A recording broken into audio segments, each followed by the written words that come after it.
ఈవిడ వాదన ప్రకారమే ఈవిడ 164 స్టేట్మెంట్ని పట్టుకొచ్చేవాడు.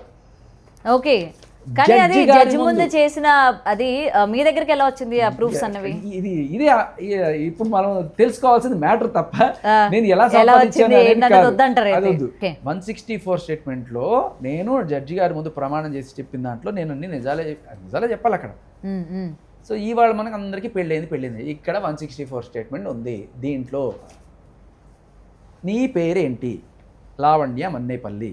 నీ వయసు ఎంత? రెండో ప్రశ్న జడ్జి గారు అడిగినవి ఇవన్నీ. 32 అంటే అప్పుడు 2023లో జూలై నాకు తెలిసి. ఓకే. జూలైలో అప్పుడే ఐ థింక్ ఆవిడకి సాల్గిరి అంటే ఆవిడ బర్త్డే జూలై 6th ఇప్పుడు ఉంది. అది అయిపోయిన నెక్స్ట్ రోజు ఆ 2 రోజుల తర్వాత వెళ్ళి ఈ కంప్లైంట్ పెట్టిన 2 నెలల తర్వాత ఎప్పుడో ఇచ్చింది అనమాట. ఏప్రిల్లో కంప్లైంట్ పెట్టింది, జూలైలో జడ్జి గారి ముందు ప్రమాణం చేసి చెప్పింది. ఓకే.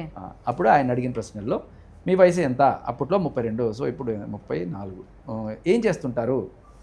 మ్యూజిక్ ప్రొడక్షన్ చేస్తుంటారు. ఓకే.